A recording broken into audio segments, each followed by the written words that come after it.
a particular term. One thing I like to say, what makes real world sense and common sense is not the same as insurance sense. So just because you see somebody like, they might say, "Oh yeah, I sell this or that," and your mind, they don't know. Your mind is triggered as an adjuster to say, "Oh, that's business. Oh, that's business personal property. Oh, there's exclusions or there's limitations with that." Make sure you go and double check, what does the policy define as a business. I had a claim like that and I almost underpaid it as a result, and because I something in my mind said, go and double check to make sure how the policy defines business. Is what this person is describing define, is would it be considered as a business according to the policy definition? And it wasn't. And as a result, I was able to pay them without limitations.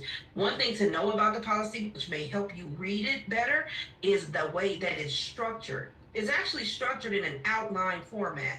So one thing that people like to do is, I've heard this from different firms that I work for, from management and different carrier management that I've worked under, where they say, "Oh, if you want to know where to find something in policy, just do a word search. Just do the find feature, type in the word you're looking for, and it'll pull up everywhere that word is stated." Well, there can be an issue with that if you keep it out of context and you only focus on the one sentence or the one paragraph that the word you're looking for is in, you can misinterpret the policy. Once you find the word that you're looking for, yes, read the sentence. And then what paragraph is that sentence a part of? Read that. And if that paragraph is a part of another, grouping of items, or subject matters that the policy is talking about, you have to put it in context of that. So if that sentence is a part of paragraph B, then what's A, and then what's number one before A? That's the full context of the coverage, or however it's trying to describe coverage. So just keep that in mind when you are trying to interpret the policy. Hopefully that will help. You can do the word search deal, but you're zoomed in with the word search. Now you got to zoom out and see how is that fitting within the context of the sentence that you found that word in. You also want to weigh damage against the policy language. Most of the policies, they only account for accidental, direct, physical loss, right? We know that we can't estimate, or we can't pay for what may be there. We can't pay for hidden damages until it's become obvious, all those things. But you still have to always weigh that against, is this accidental, direct, physical loss? And if it's not, does it fall into some other category or classification of another type of coverage that the policy is has available for that particular loss? Okay, based on whatever that peril is, it may not, but you always have to weigh everything, all the damages against that. And then we have our policy classifications. I just want somebody either put it in the chat, what is the difference between a named peril policy and an all risk policy?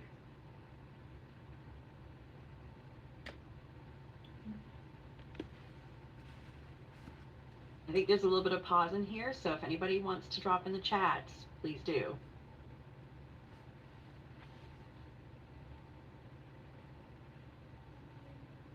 Name peril, meaning the when you go to the I'll give you a second more because I saw some people starting to type.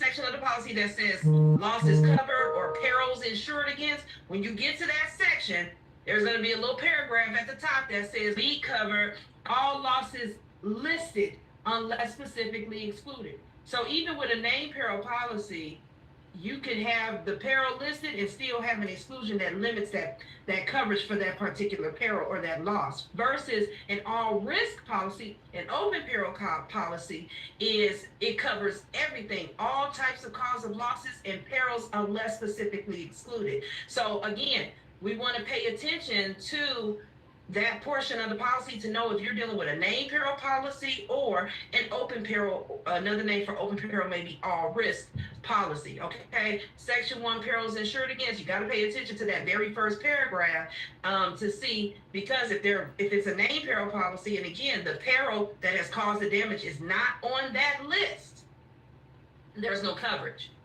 And then for the all risk or open peril policy types, if there's not going to be a list, it's just going to say, hey, we cover all risk, to the property unless specifically excluded. Now you're looking at exclusions. Now you're looking at other sections of the policy for certain limitations, okay? Or making sure that, you're all good all the way around.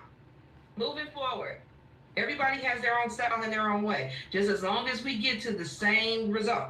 But this is my recommendation. First, step one, when trying to interpret a policy, you start with property coverages section. That's first.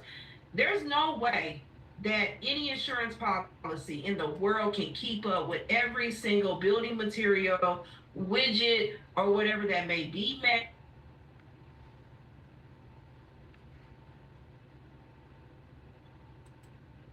never end if they had to list out, we cover doors and windows and trim. Did the sound go out for everyone for a second here? Oh, I'm sorry. Did it come back on yet? Okay, I'm gonna play it again, so hopefully you can hear it. And drywall and mattresses and headboards and footboard.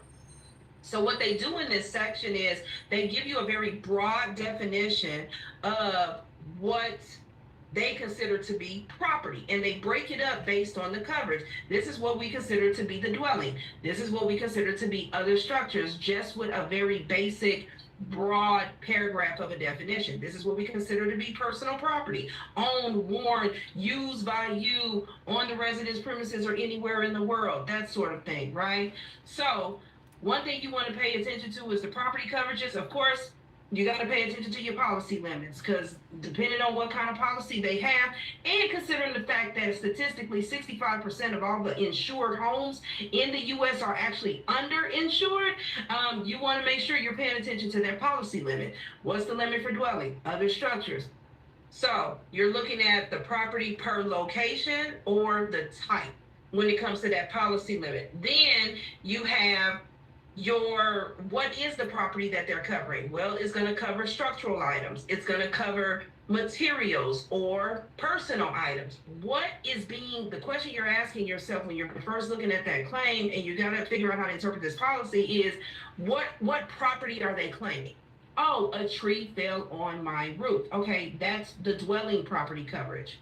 And so now you want to look into property coverages and make sure that nothing that they're describing that's happened to the dwelling, that's damaged on the dwelling, has any kind of exclusion or whatever, because the policy starts excluding stuff way before the section 1 exclusions. Y'all know that, right? Like with other structures, we will cover, detached structures or other structures, whatever. However, if the other structure is a garage that's solely used to be rented or that's being used for business purposes, we don't cover that. But we do cover the garage if it's solely being rented to a private renter who's only using it as a garage.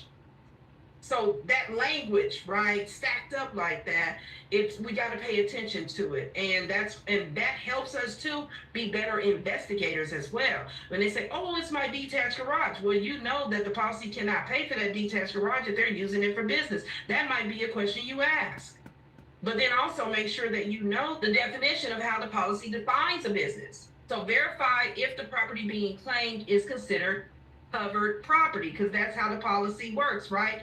We cover the covered property damaged by a peril the policy insures against, okay? So verify that the property that's being claimed is actually considered covered property. And then what is that property's classification? Dwelling, other structures, personal property.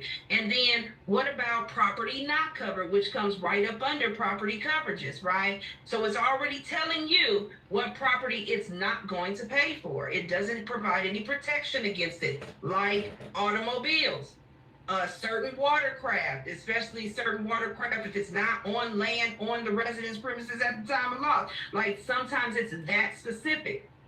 So when it's talking about property not covered, it says dwelling and other structures addressed in the coverage classification clause, right? Just as we used with the example with the garage being rented to be used as a business, or it's being used as a business by the policyholder.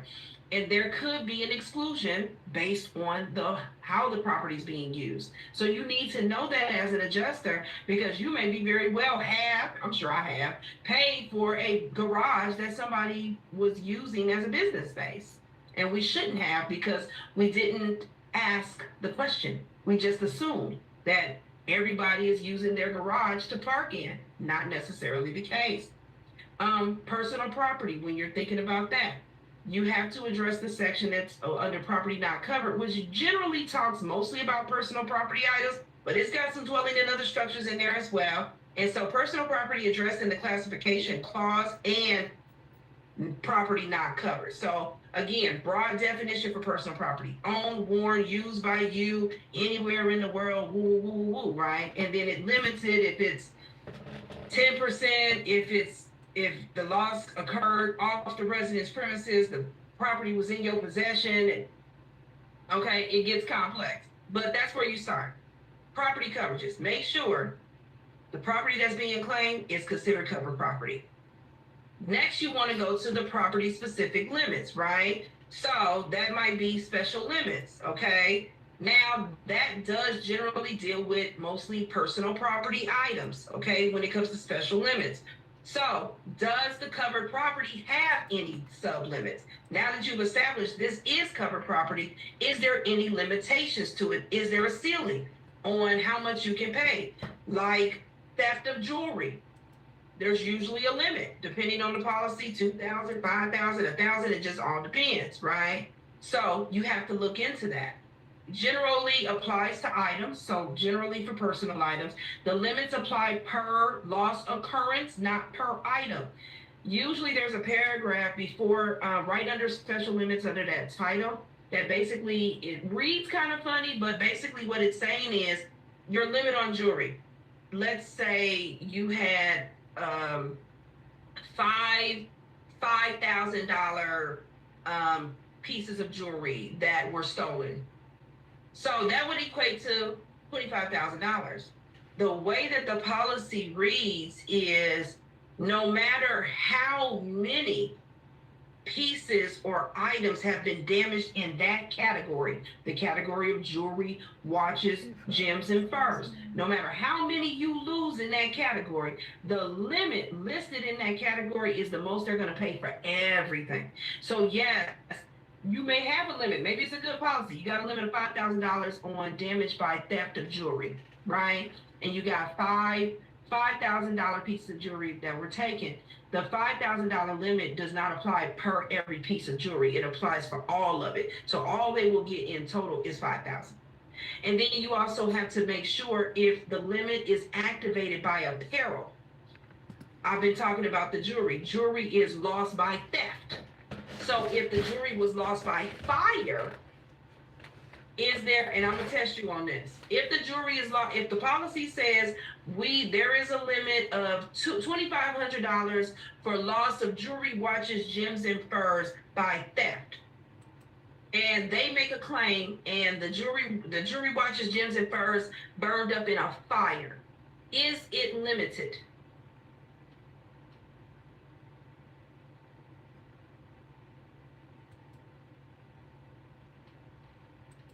See some people commenting. We love participation.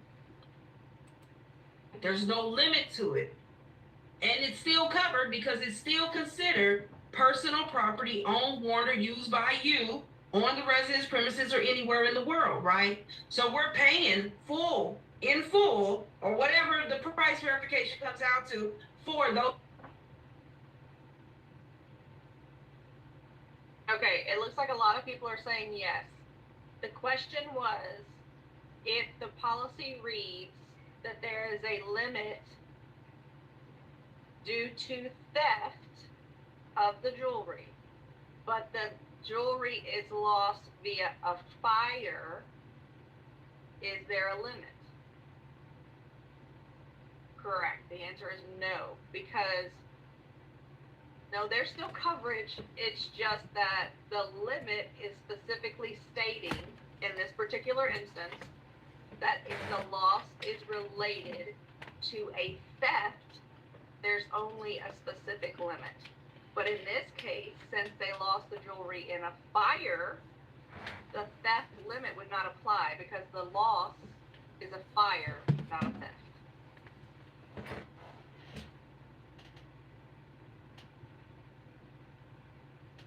Items, because they were not lost by theft. The limitation doesn't come in until the loss is by theft. Once we have that, yes, now we're limited to that $2,500 ceiling. But if it's not lost by theft, which is how the policy reads, then there is no limit, and you can pay it without having to worry about it being capped off. And the thing is sometimes we'll read policy and we'll make assumptions for it. Remember, these documents are written by attorneys.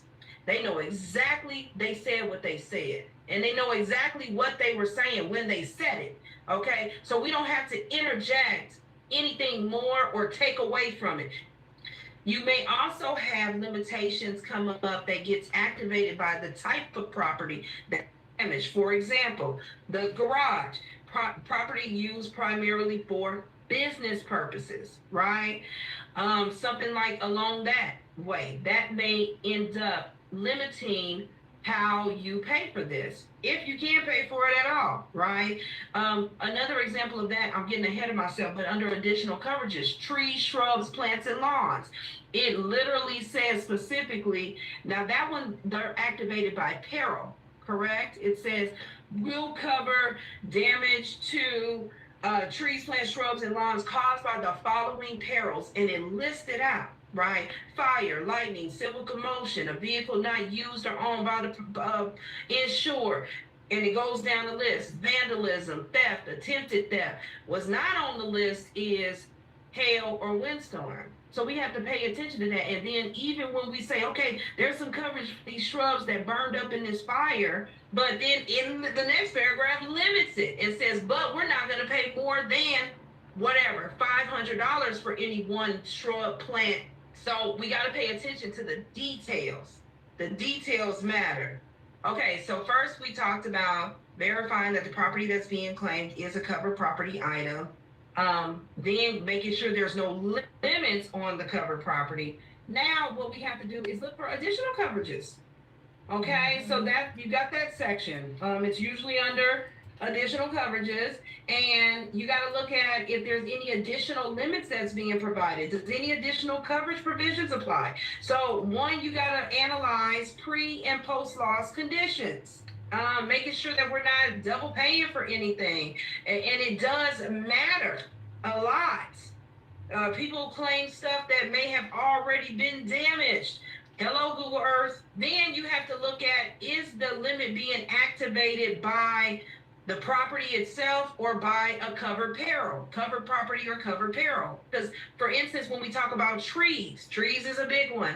So when we're talking about trees, you know, it's like we will pay for the debris of tree debris on covered property that was fallen or whatever by a peril insured against. So it's a few conditions that have to kick into place for coverage to apply for this tree. The tree can't be on land, right? Because land is not considered covered property. So the tree falling on the lawn, no. The tree falling on the fence, yes, we know that, right? So we have to pay attention to that.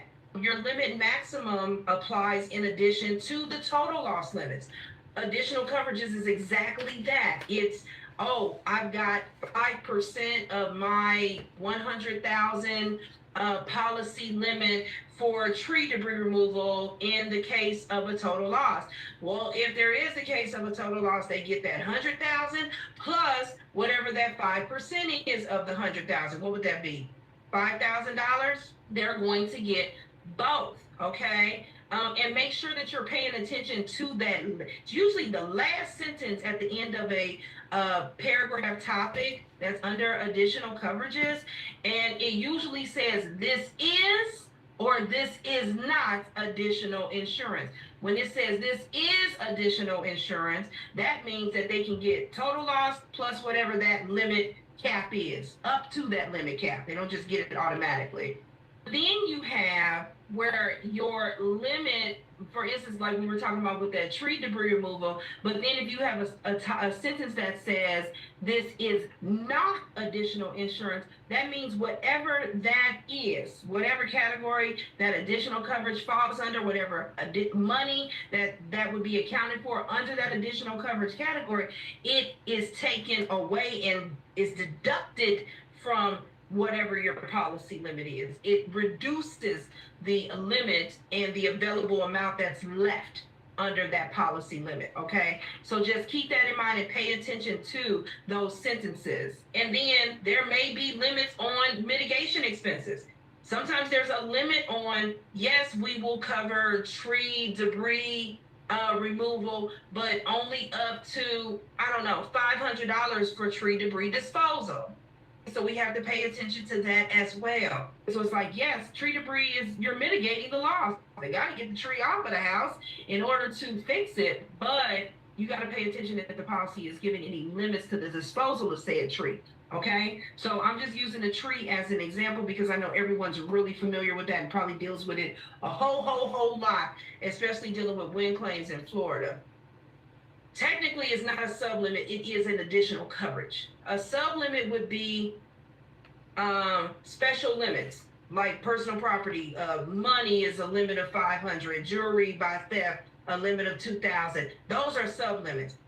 Debris removal and things like temporary repairs and things like that, those are, the policy lists them as additional coverages. So technically, if you're setting it up, it would be an additional coverage.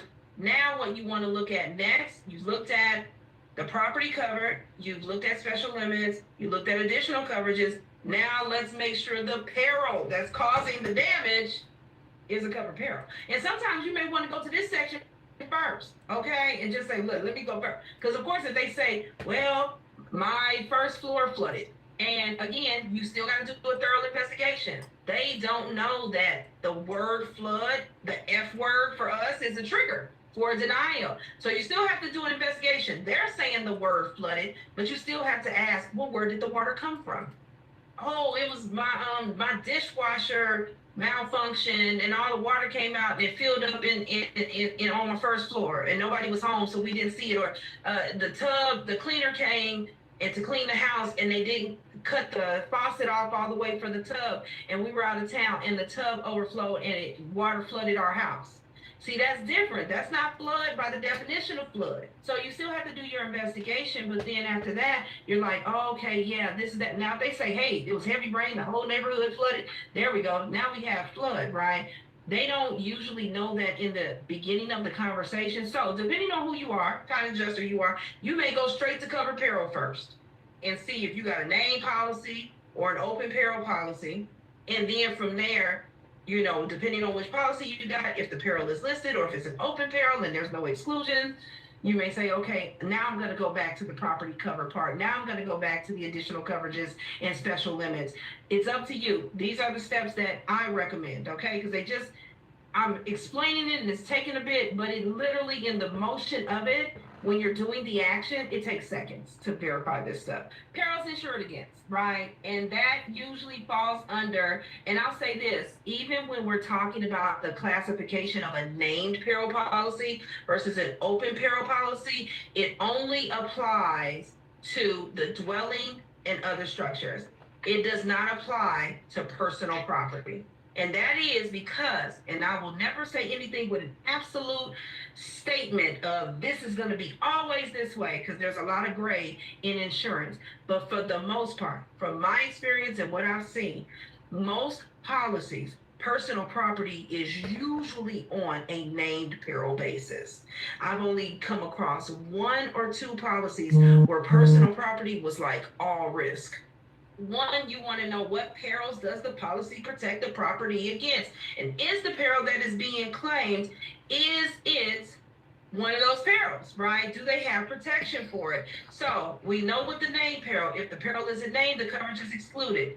And that's the same for personal property. All risk, as we talked about with our little quiz, all perils are covered unless those that are specifically excluded. But you still have to check for conditions that may apply. So you may have coverage to this, If this, you have coverage for loss by let's say coverage to personal property loss caused by windstorm, hurricane, hail, or wind-driven rain if a storm-created opening is there. Yes, you got to know what a storm-created opening is. A tree flying as like a missile now, tree debris flying and hitting the window and knocking the window out, busting the glass, storm created opening. The door, there's a suction, there's a vacuum effect that happens with these storms. That vacuum effect may cause doors to pop open. It may cause vents on the roof to pop off. It may cause an attic vent to be sucked out. All the things, storm created opening. The moment that wind lifts up those shingles and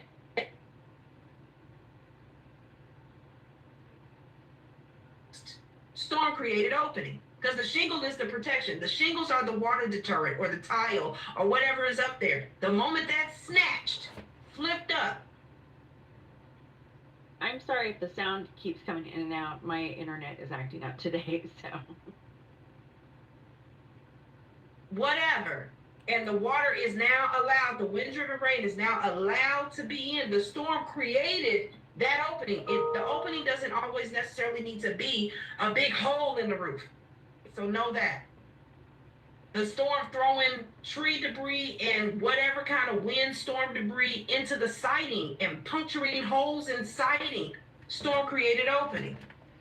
There's something I like to say, the policy giveth and the policy taketh away. So there's even situations, even under perils insured against, before you get to exclusion, that say, well, we will cover, we do insure for this. However, we do not insure loss to this unless it's this. So it's like, wait a minute, are you giving it to us or are you taking it away? Which one is it?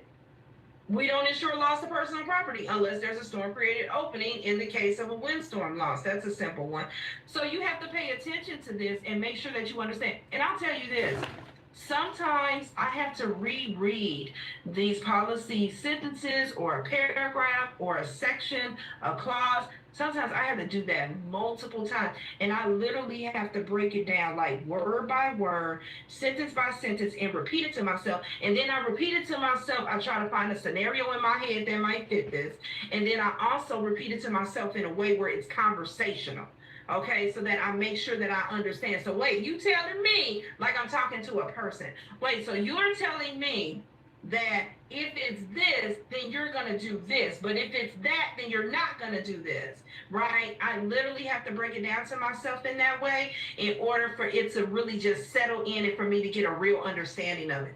And then you will, of course, you know, you got to double check where we going next, exclusions, because we got to make sure that nothing has been overwritten in this policy. And this is just a base policy. This is where you start. You still got to go through the rest of these endorsements and what other separate rider exclusions that might be on there that may take away or give coverage back. Okay, so be careful. For instance, like Section 1 exclusions will say, we don't cover loss caused by flood, tidal waves, overflow of water, whether from a river or a stream, or we do not cover loss caused by the overflow of a sump pump or a sewage drain, right? And then here you go with the sump pump endorsement that overwrites that language. All right, so of course we know you know what exclusions is. The policy isn't paying for it. So what doesn't the policy cover? One, it may or may not include resulting fire, explosion, or water damage. There is some policies that say all of the things listed here are excluded. We don't care whatever resulting loss happened after it, as a result of it, we're not paying for any of it, right? And then you have some of them that'll say, yeah, we don't pay for this stuff. However, if as a result of the flood, looting is caused, right? As a result of the flood, there's theft, we'll pay for the theft. If as a result of the flood, there's a fire or an explosion, we'll pay for the fire and explosion damage. So again, taking everything into context. Remember, it's in that outline format. So once you find what you're looking for, zoom out and make sure that there's not something else there that's changing the context of that sentence, that paragraph, or that clause that you're in. There's a difference between damage caused by first parties and by third party. First party meaning the policyholder, third party meaning somebody else, right? And there are some policies that will put limitations on damages caused by third parties. So just be careful. You got to read it all because you never know. The peril exclusions can be broad. And again, if they wanted to be specific, they know when to be specific because there's so many different examples in the policy where they are very specific, such as under loss settlement section.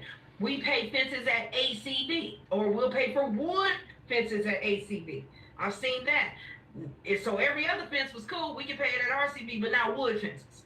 Okay, the wood fences were ACV. So if it's vinyl, if it's metal, iron, it was good. Don't interject anything. Don't take away anything. Just exactly what it's saying.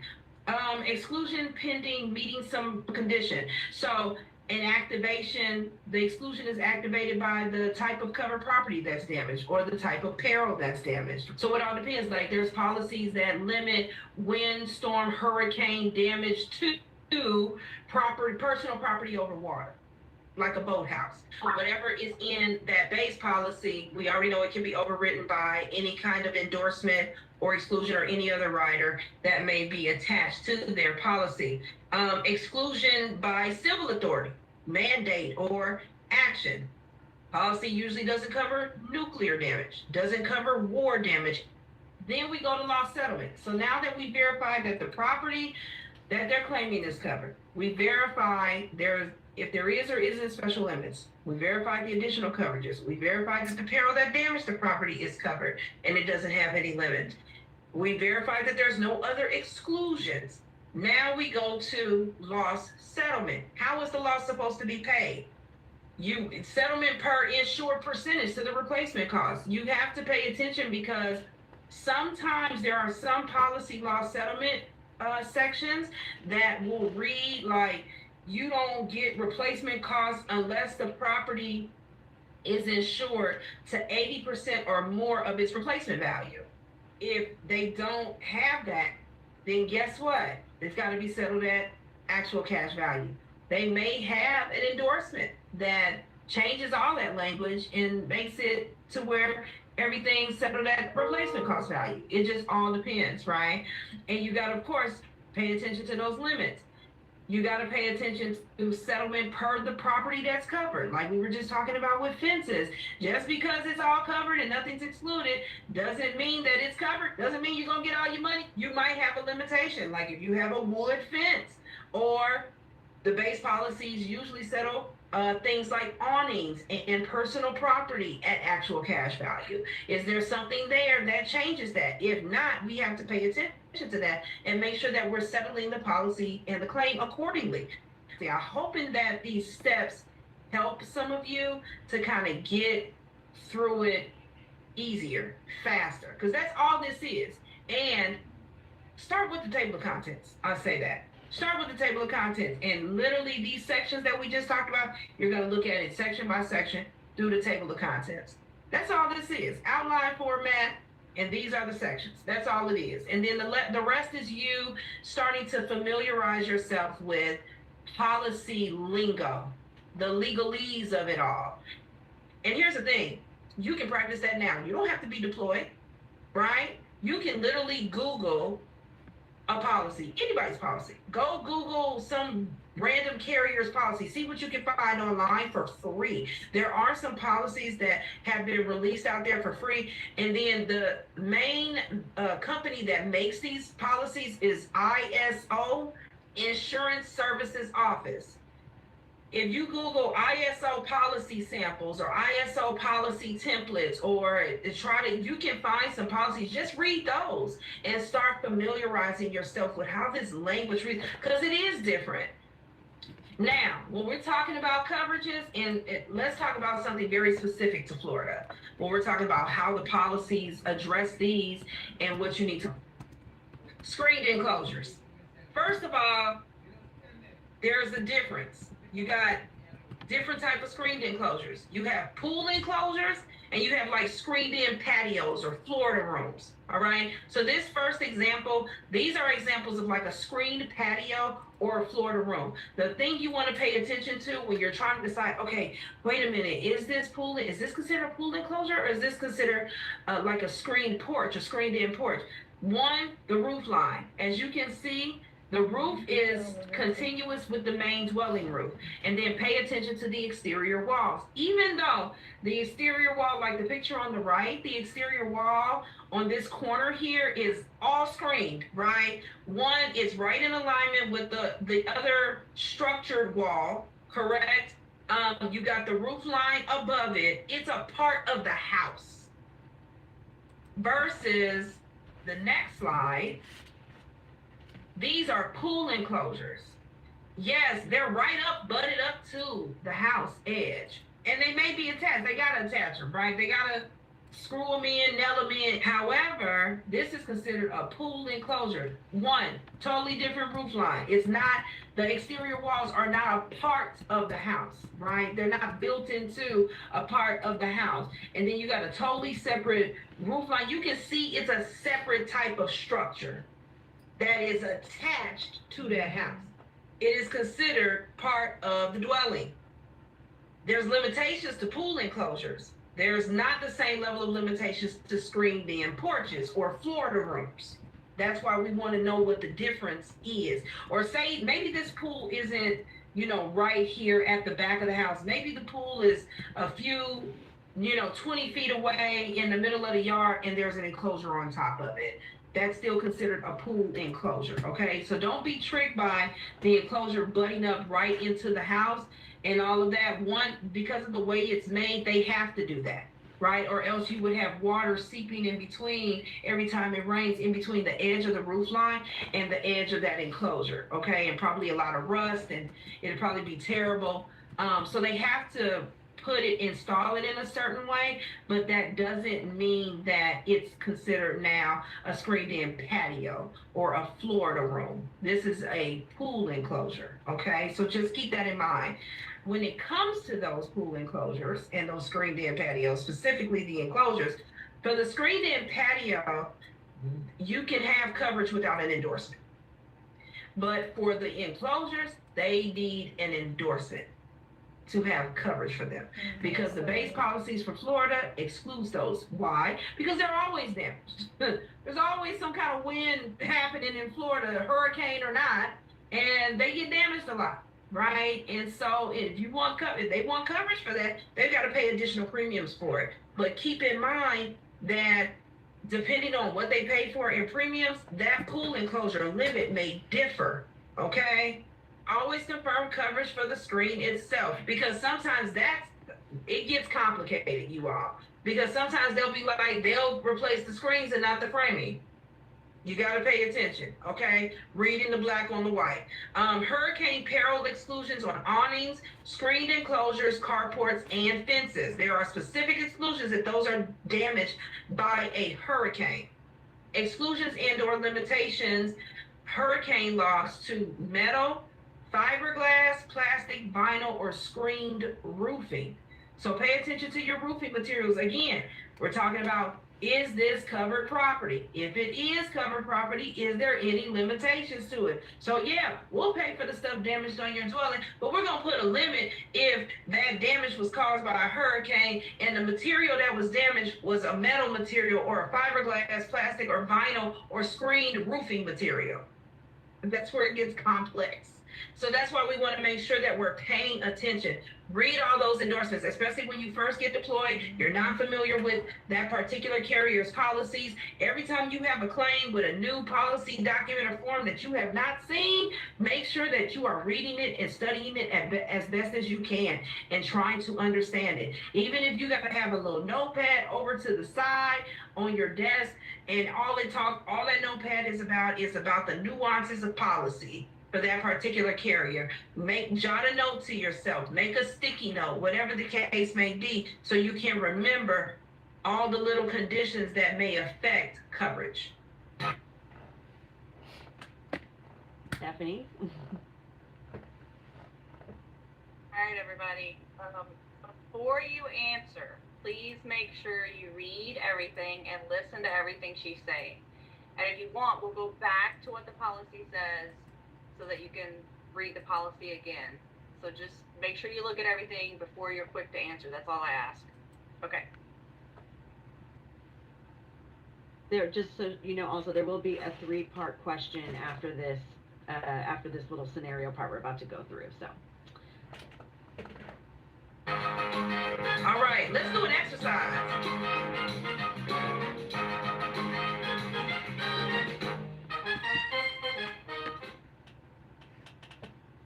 Here's the scenario.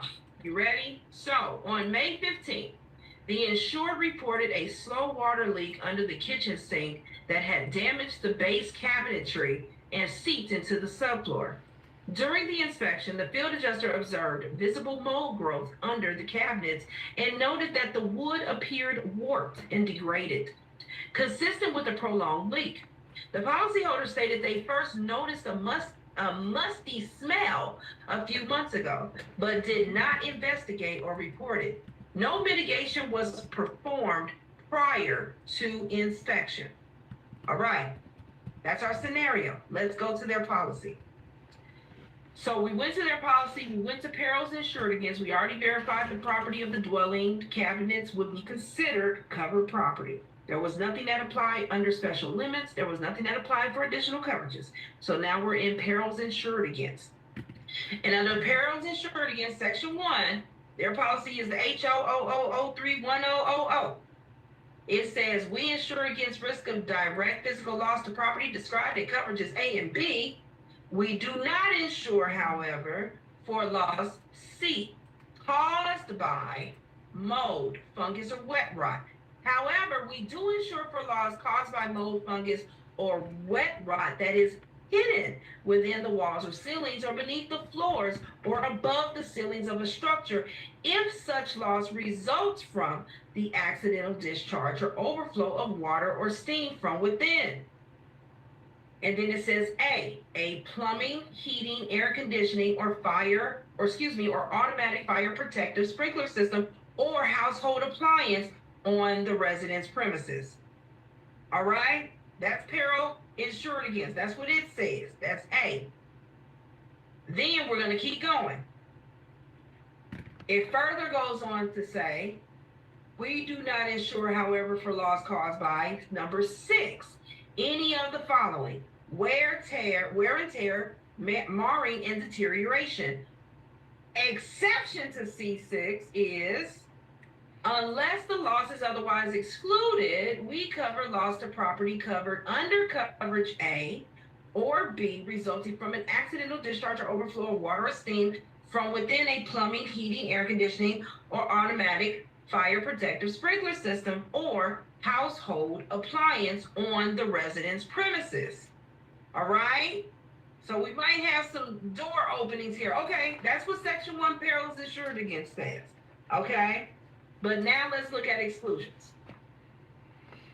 Exclusion says, we do not insure for loss caused directly or indirectly by any of the following.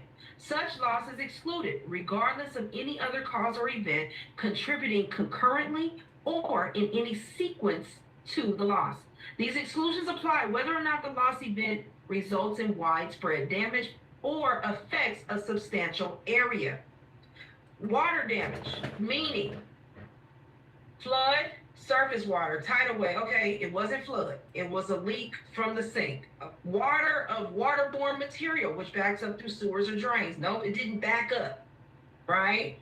Water of waterborne material below the surface of the ground. No, it didn't come from below the surface of the ground. So this water exclusion, and I just brought it here because, again, there's a water loss. You may put water in your find search tool in your document, and you're going to pull up this, right? So you have to make sure that when you're looking and you're like, okay, does this apply? This doesn't apply, right? Because none of these scenarios, it says this exclusion for water damage, and they clarify what they mean by water damage. Water damage means flood, waterborne material that backs up the sewers and drains, waterborne material that's below the surface of the ground. That was not the case in this scenario. And then it says caused by or resulting from human or animal forces or any act of nature, direct loss by fire, explosion, or theft resulting from water damage is covered. But we don't have to worry about that because technically this exclusion does not apply to our scenario. So this is what I need you to do. Based on the scenario and HO3 language, determine what, if any, part of the damage may be covered. What policy provisions apply to the delay in reporting? And would this require a reservation of rights and or partial denial? So let's start with number one.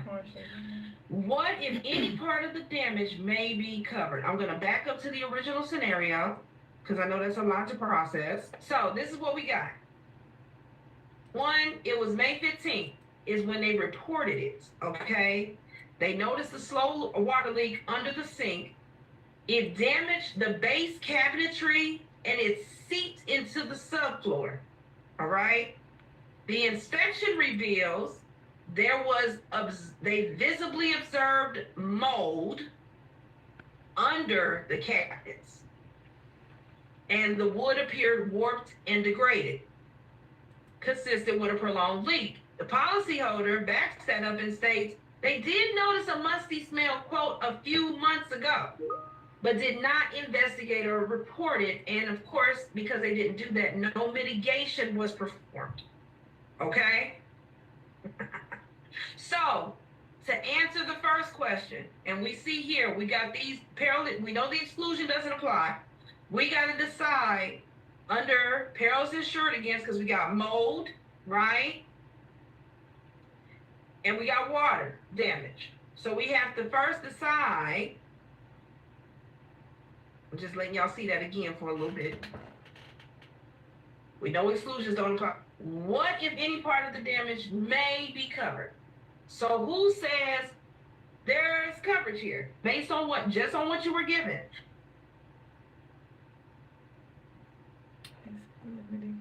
Okay, I'm going to pause it here. So here's your chance to answer. Who thinks there is coverage?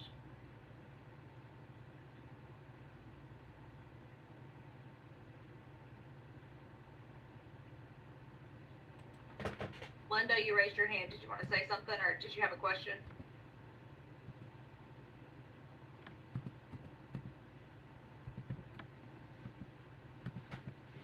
No, I was saying there was coverage.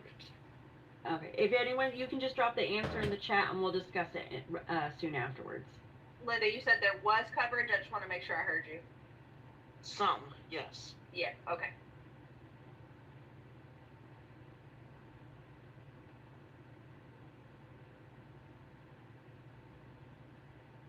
Seeing some answers.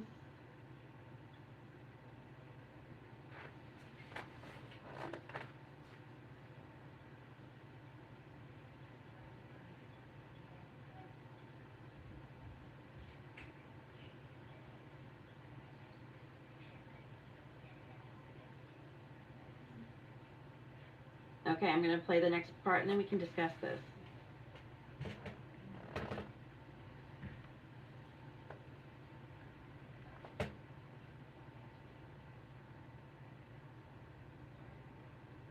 Now, is there any policy provisions that apply delay in reporting? It says Florida statute section 627.70132 outlines deadlines for reporting property insurance claims.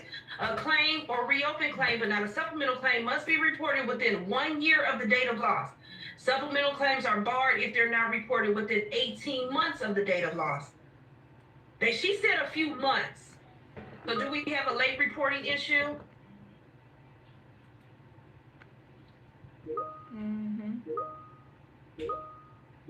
Really, in this case, because it was a very slow leak that happened, we don't know when the date of loss, when the leak first began, when the first dropped on there. That's technically the date of loss, right? But we don't know that because it was kind of hidden. It was hidden. So because of that, no, we do not have a late reporting issue. We're nowhere near. She said a few months. One, I would like to have a plumber's report to figure out why is the sink leaking, even though I know we're not going to pay for the plumbing. And if the plumber, based on what they see and from their experience being a plumber, if they can give us an idea of how long that leak might have been going on in their professional opinion. Would this require a reservation of rights and or a partial denial? We know that we would do a partial denial for the repair of the plumbing. It's the plumbing system itself. And yeah, I would definitely consider doing an ROR. If this is all the information I have, I don't have anything else, the adjuster's not even really sure what's causing the plumbing leak, then yes. So really quick, let's talk about these HO6 policies. All right, did everybody get that? So we all know why it would partially be covered, because if it's under the sink, you're not necessarily going to see that. That's going to be hidden, because although I did ask this question one time and somebody said I look under my sink every day. So to each his own. I do not look under my sink every day at all. I lived in Florida also, and if I smell something moldy, I'm gonna assume it's humid outside, and I have mold going somewhere in my home because I live in Florida. So we want to take that into consideration as well. To you that look under your sink, great. Tommy, were you gonna say something? I'm sorry. Wouldn't it be reasonable data discovery? I mean, say that one more time. I'm sorry, I didn't hear. Wouldn't it be reasonable to say it was data discovery? But I mean, reasonably, it was leaking a little bit before.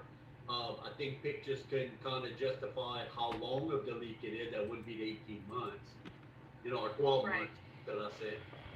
Yeah, they're probably gonna just say, it's hidden, so it's not, Florida's gonna say it was hidden, so the date of discovery, like you said, is going to be the date of loss. Of course, ALD can always determine when the original date is, but they're not gonna use that as the date of loss. They're gonna use it when the insured found it. Exactly. All right, I think everybody else is good. Everybody else wanna comment on it, or we wanna keep going?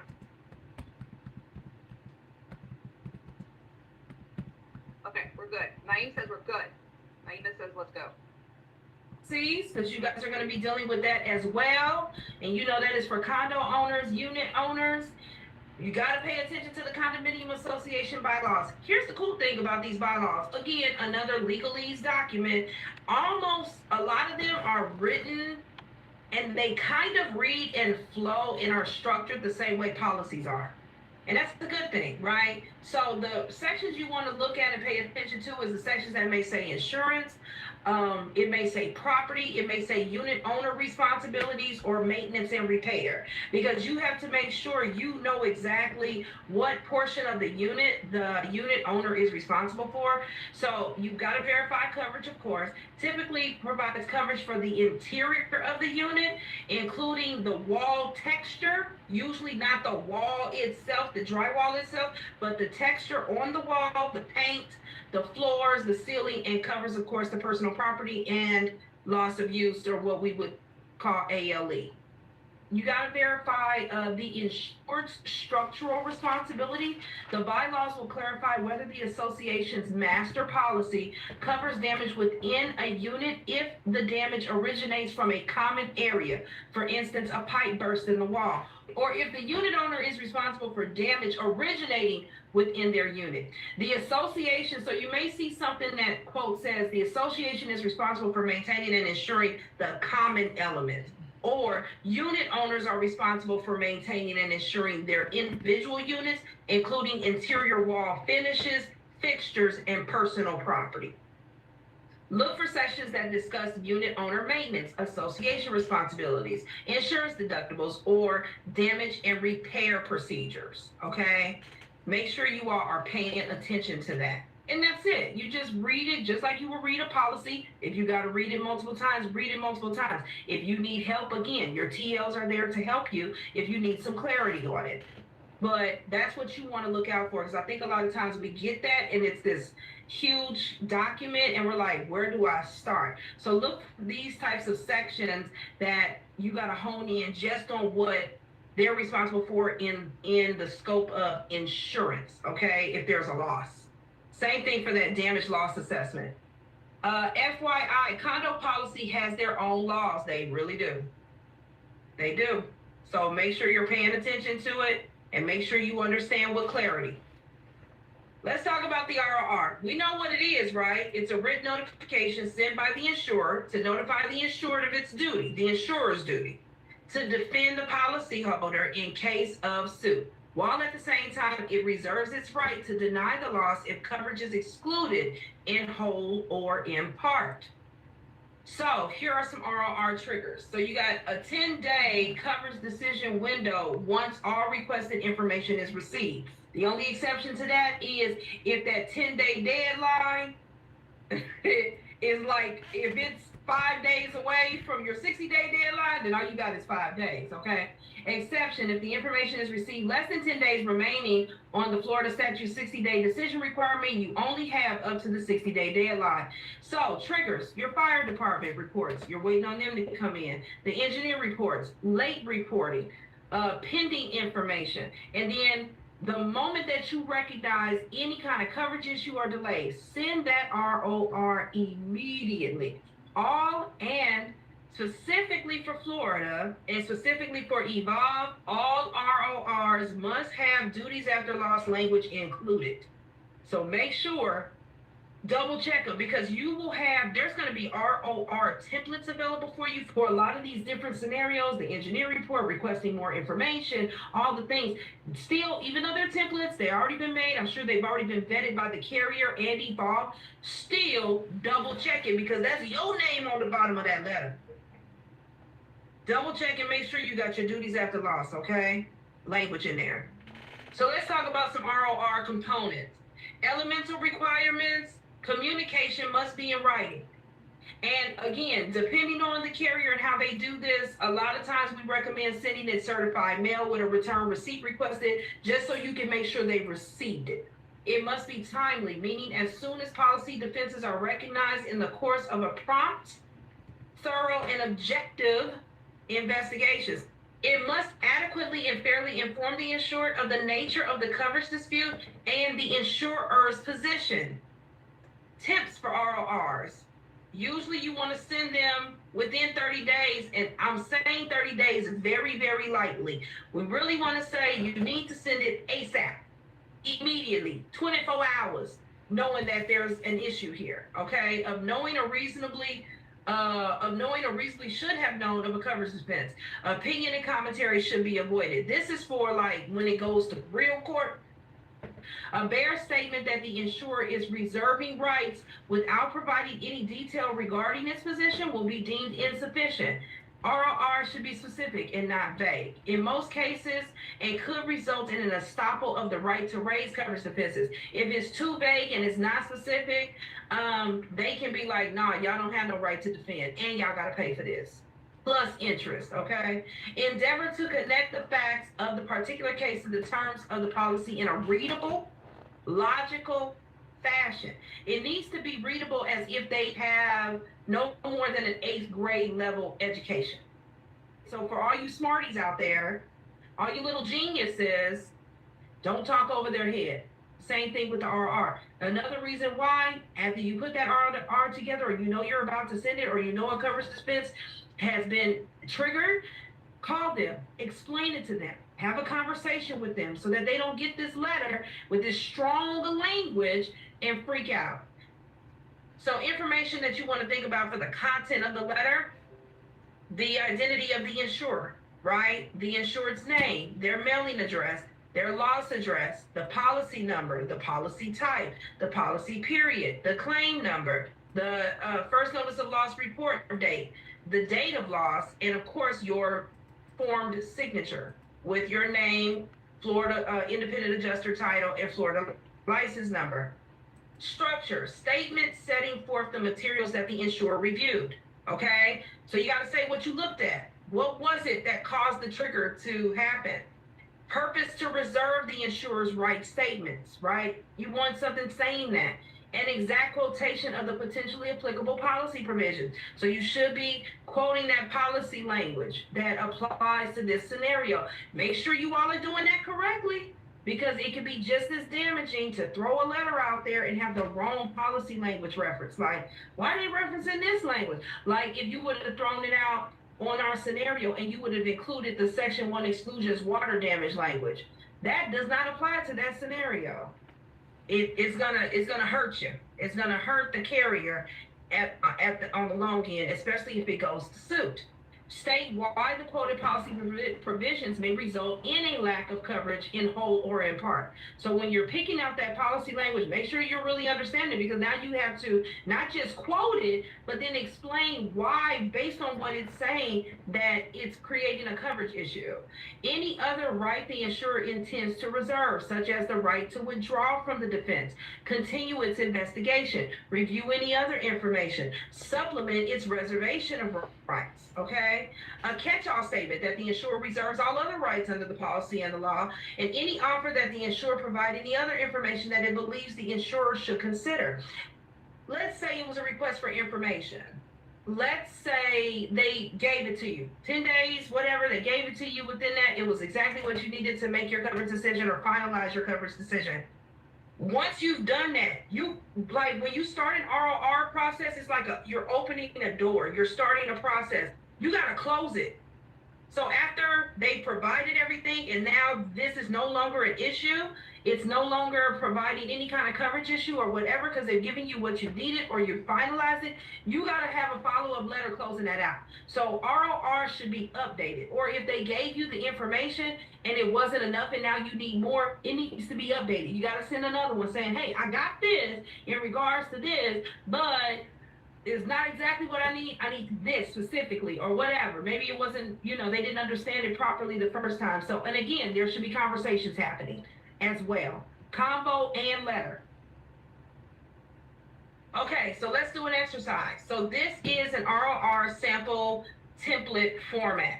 So you see the letterhead, you see the insurance information, their name, policy number, claim number, date of loss, and then we have loss type. This is specific for Evolve. You have, after you have their address, you have the loss type, okay? And then your signature, your name, the Jane Doe Independent Adjuster, Florida license number, and then the letter. We are writing to acknowledge a reported claim for water damage to your kitchen, first reported to whatever the carrier is on May 15th.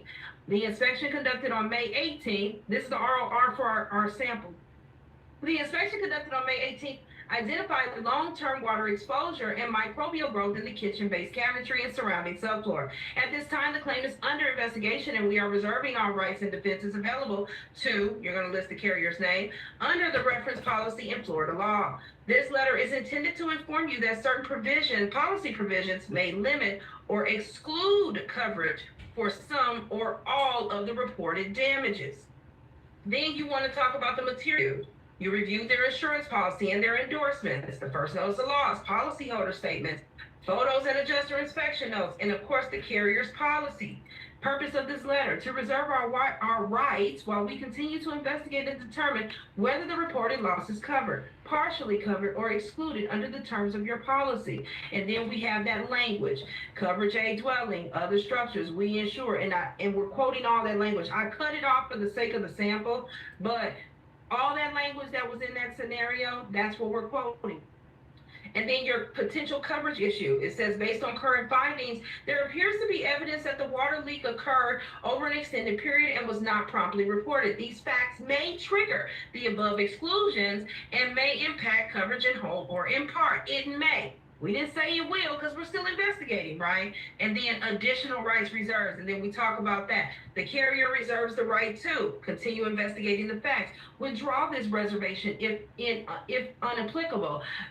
Supplement this letter if new information becomes available. Rely on all other terms, exclusions, and conditions in the policy. We also encourage you to provide any information or documentation that you believe should be considered in evaluating this claim.